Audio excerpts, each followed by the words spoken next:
Bonjour à tous, comment allez-vous? Ça va être la première fois que nous allons vous donner une recette de chou rouge. Mais alors attention, pas n'importe lequel, le chou rouge comme le faisait ma grand-maman. Et ça c'est quelque chose, hein, c'était une vraie institution son chou rouge. Alors j'ai décidé de vous partager cette recette qui est vraiment excellente et qui peut vous donner effectivement une idée pour le cuisiner autrement qu'en salade.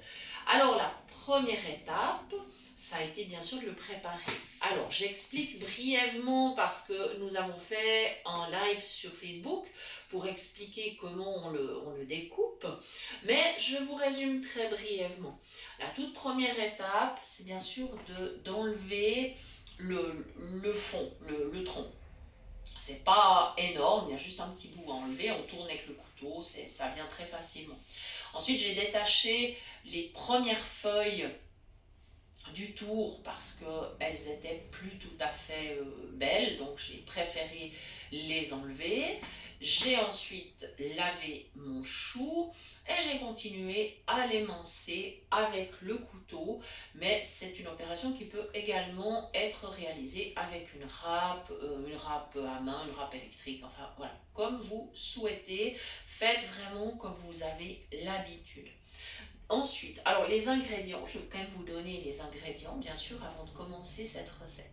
Il faudra un peu d'huile d'olive pour faire revenir le chou rouge donc, bien sûr, qui est l'élément principal. Il faudra du sel et du poivre et un petit peu de confiture et du vin rouge. Voilà, donc les ingrédients ne sont pas trop nombreux. Maintenant, dans la casserole, donc il y a l'huile d'olive au fond, le chou rouge par-dessus et j'allume donc ma plaque de cuisson pour commencer à le faire revenir un petit peu. Alors, toujours la même chose, on travaille en sécurité. Je laisse mes mains juste au-dessus de la casserole pour me rendre compte si la chaleur est bien répartie, savoir si je dois déplacer ou pas ma casserole et apparemment un tout petit peu. Voilà, cette fois je sens plus de chaleur autour, donc c'est bon, c'est qu'elle est vraiment sur la plaque. Voilà, donc en fait je vais le faire revenir tranquillement. Ensuite je vais ajouter le sel, je vais mettre quelques petites baies de poivre. Si vous n'avez pas de baies de poivre, vous pouvez utiliser bien sûr un poivre blanc en poudre ou poivre noir, pas de souci. Et puis ensuite je vais ajouter la confiture et puis le vin rouge. Voilà, ça c'était la recette de ma grand-maman. Après je vais couvrir et je vais laisser mijoter vraiment tranquillement. Ça prend du temps. Alors tant qu'à faire, si vous décidez de cuisiner ce chou rouge comme le faisait ma grand-maman, eh bien prenez le temps et faites-en suffisamment parce qu'une fois cuit par exemple, ça va se conserver très bien, vous pouvez le congeler, il n'y aura absolument aucun souci. Voilà, on fait une mini pause, le temps qu'il commence à revenir dans la casserole. À tout de suite. Voilà, donc mon chou, vous entendez, ben, il est en train de revenir dans l'huile d'olive. Et maintenant, on passe à l'étape suivante, je vais saler. Donc, bon, je vais le faire avec la salière, je ne vais pas mettre trop. On peut toujours ajouter un peu en fin de cuisson si on estime qu'il n'y a pas assez, c'est pas un problème. On peut toujours ajouter, tandis que enlever, c'est compliqué, c'est même impossible.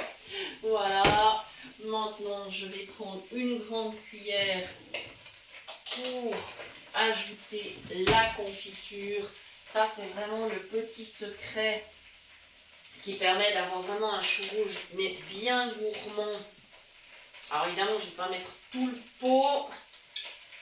On va être raisonnable hein, quand même. Mais bon, le chou rouge étant très peu calorique, ça ne va pas poser un gros problème de mettre un petit peu de confiture et puis un peu de vin, puisque de toute façon, l'alcool va s'évaporer à la cuisson. Alors c'est vraiment pas un souci de mettre un petit peu de vin. Voilà, par contre je vais prendre le doigt pour faire glisser ma confiture parce qu'alors elle est bien ferme. C'est même de la gelée, hein, carrément. Voilà. Confiture maison bien sûr. Voilà. Prenez la confiture qui vous plaît, hein. Elles conviennent joliment toutes. Voilà. Je vais en mettre 3 cuillères à soupe, ça ira bien. Enfin, j'ai un bon kilo de choux, hein. Comme ça vous donne un peu une idée. Voilà. Pour les proportions. Après, ça dépend si vous aimez vraiment un peu plus sucré ou pas. Ça, c'est selon votre goût. Vous pourriez tout à fait également mettre du miel à la place, hein. C'est pas un souci. Elle est bien bonne, ma petite confiture. Voilà. Le miel convient également super bien.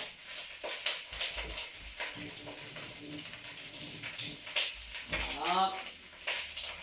Maintenant, mes petites baies de poivre. Ça, vous avez l'habitude, hein, vous savez que c'est une de mes petites manies. Voilà. Vous pourriez tout à fait, à la place du sel, mettre un bouillon sans gluten par exemple. Voilà. Mais comme ma grand-maman le faisait avec du sel, ben, ma foi, j'ai décidé de suivre sa recette. Voilà, mes petites baies de poivre, ça c'est bon. Et maintenant, le vin, je précise que c'est un vin rouge. Alors, ne mettez pas un grand cru, hein, c'est pas la peine. Mais pas de la piquette non plus, on se comprend. Voilà, allez, on y va.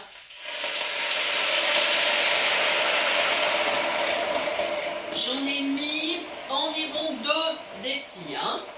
Voilà, et s'il y a besoin en cours de cuisson, je pourrais ajouter un peu d'eau. Voilà, ça c'est quelque chose qui sera tout à fait possible. Voilà, et maintenant, comme ma casserole est vraiment très pleine, il va falloir attendre que ça réduise.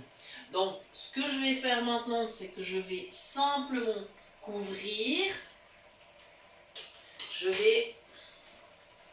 Voilà, je vais laisser chauffer. Et quand mon couvercle sera chaud, je baisserai ma plaque. Je la mettrai entre 2 et 3, sachant que ma plaque va jusqu'à 9, hein, d'accord? Comme ça, c'est à peu près le tiers. Et ça va mijoter, alors ça prendra du temps, comme je vous l'ai dit.